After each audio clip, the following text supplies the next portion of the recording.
Chapter 7, Creating a Flexible Organization. Speaking of flexible organizations, a couple of years ago, Cody decided to make over its organization. And as you can see from the top part of this then Wall Street Journal article, they restructured a bit. And it says, under the new structure, all Cody brands will be housed under 4 consumer-driven categories: fragrance, skincare, color cosmetics, and body care. The company will organize itself under 4 markets: North America, Europe, Latin America, and Asia Pacific, and the Middle East. So, if you've read the chapter, which I hope you have, perhaps you could tell me, or tell yourself, how they are departmentalized. Is it along one dimension, along 2 dimensions? And if so, what are those dimensions? Well, let's examine the topic a little bit further. And before we get into the nitty-gritty, we should ask, why do companies reorganize? What was Cody hoping to accomplish? Well, as you can see, they wanted to lower their operating costs, kind of rationalize their structure a bit, focus on specific consumers a bit better. As you know, an organization is 2 or more people working for a common goal. And when an organization starts out, especially when they're small, you may have one person wearing multiple hats. However, as the organization gets bigger, that gets really fairly impossible, or at least unwieldy. So then it makes sense to think about specializing, and it makes sense to think about how that might be organized. A way to think about it graphically is an organization chart. And an organization chart tells us a couple things. One of the important things is who reports to whom. In other words, what is the chain of command?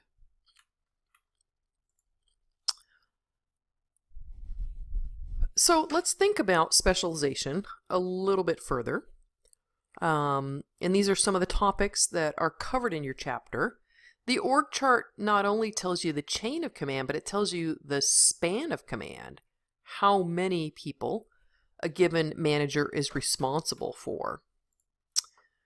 I said a minute ago, when an organization gets larger, there's a tendency to specialize, and that makes a lot of sense if you think about it, because it can be just unwieldy for one person to do everything. It's highly inefficient.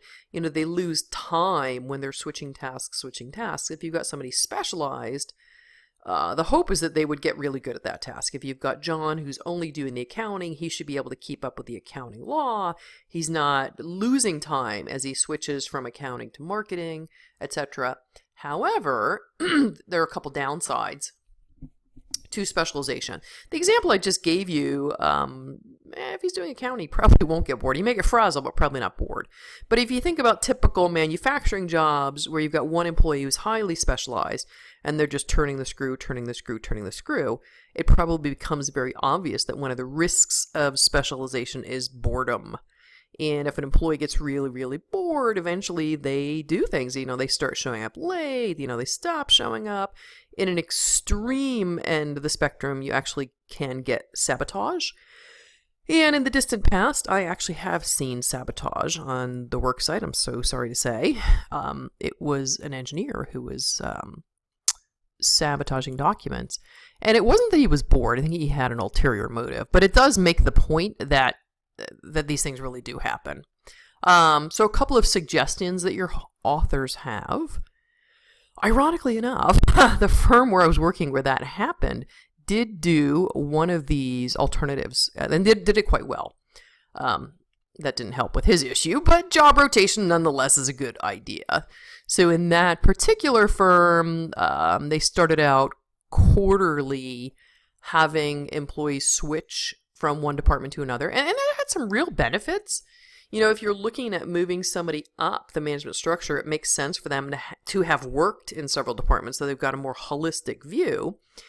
If they learn enough, if you've got somebody in, let's say, purchasing who spends the day in shipping, at least theoretically, they could step into that area if needed. A couple of other options are job enlargement and job enrichment. Job enlargement, the criticism of that is, you're giving some other stuff to do, but if you're switching from boring task A to boring task B, that's not all that gratifying. Better option is job enrichment, where you're making the tasks more interesting because the employee has the control over how they wish to accomplish the task. So a couple of things to think about. I'll give you a couple of questions to ponder in terms of specialization. And then let's look at departmentalization, which is grouping jobs into units. And you can see the most common forms of departmentalization are by function, by product, by location, and by customer. And far and away, for firms that are starting out, for firms that are brand new, they tend to organize by function. So I'll let you take a look at some of the, I actually really like these charts. Look at some of the advantages and disadvantages of the various types. And then let me see if I can set this up so that it's not immediately obvious what the form of departmentalization is. And let me see if you can figure it out. So thinking of these 4 types, the most basic ones, as you look at the org charts to follow, are they by function, by product, by location, or by customer?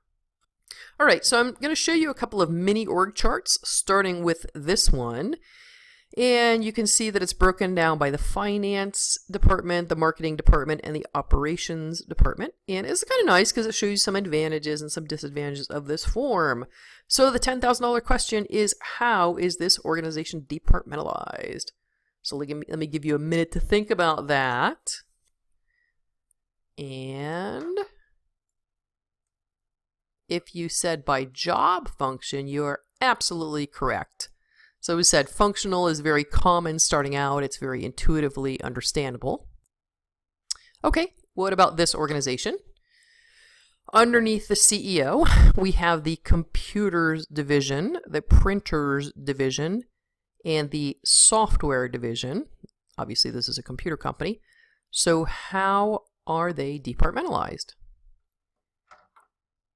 And if you said by product, you are absolutely right.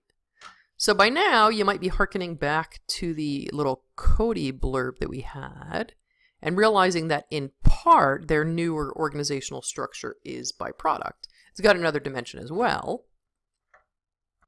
So this is option number 3 in terms of departmentalization. You've got the US region, the European region, and the Asian region. So how is this organization departmentalized? And if you said by location, you are absolutely correct. So if you've got a product, let's say a food company, that might make a lot of sense because preferences by food are so culturally determined. This might make a lot of sense. And then last but not least, let's look at one more form. Okay. So this could be the computer company that we saw earlier.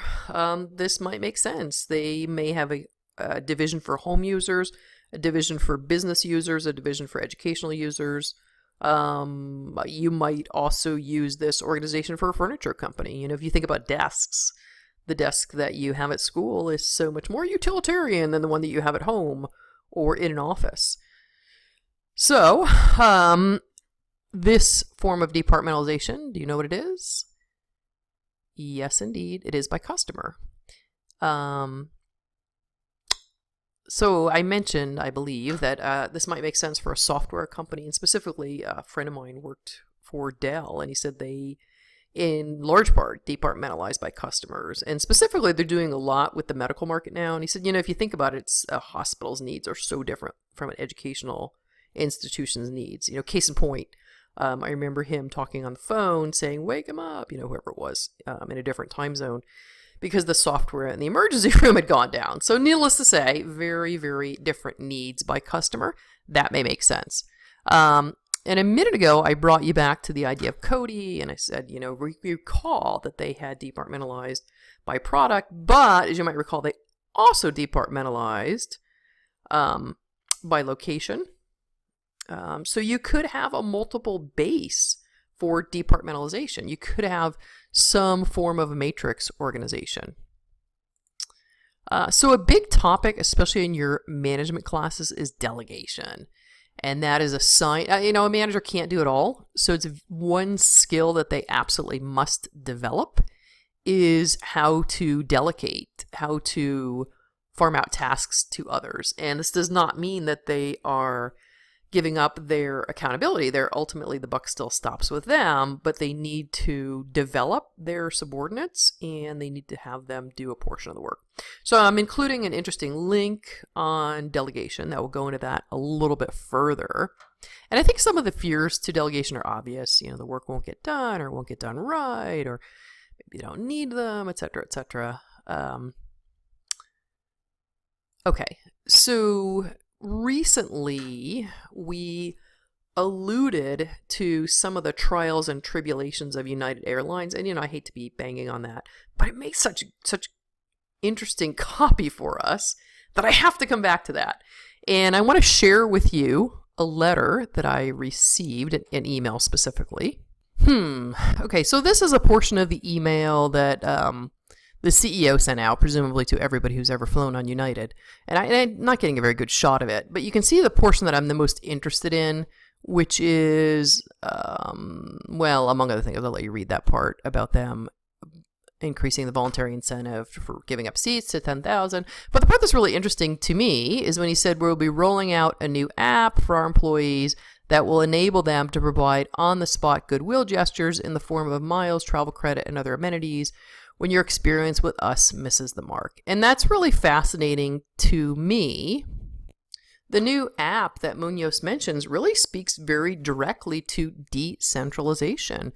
One of the criticisms that came out, how did this happen at United, was that they were really waiting for word from on high, that a gate agent may think, well, it's not the best way to handle it, but hey, I don't have authority.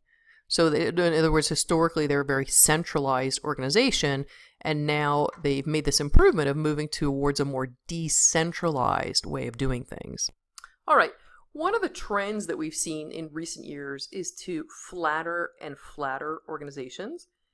And that makes sense if you think about all the things that used to require a human being that can now be done by a computer.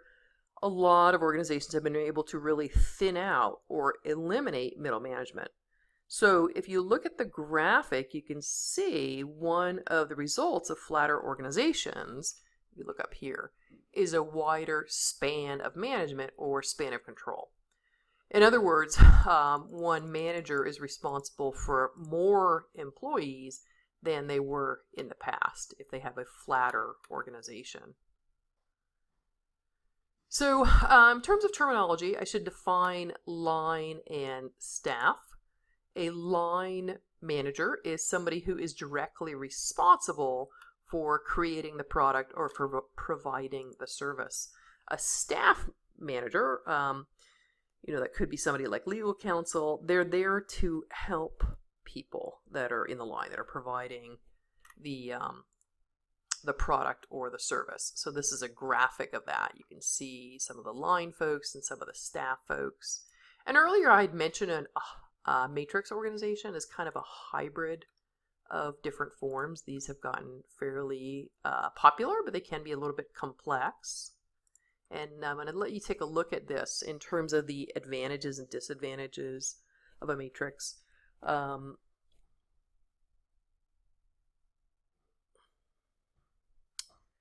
They can serve very, very concrete needs. So it sounds like, at least to some extent, Cody's moving towards a matrix, and some other organizations. Mars is actually, their organization is similar to Cody's in the sense that they've got two bases for departmentalization. They're doing it both by product and by geography. Okay, so I'm going to go forward a little bit and then look at corporate culture. A corporation, like any other organization, has its unique culture, and this has a huge impact on the organization. And your authors talk about 4 primary types of cultures, and I would encourage you to take a look at the clip on Zappos and ask yourself what type of culture they have.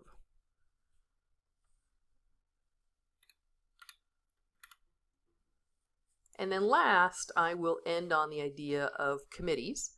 A lot of people say they're kind of the bane of their existence, but nonetheless, if you work in a corporate setting, you will have to deal with a committee, probably one of these 3 forms. And as you can see, it does take a lot longer to do things by committee, but oftentimes that's the only way to do it. And then last is the idea of a grapevine, which is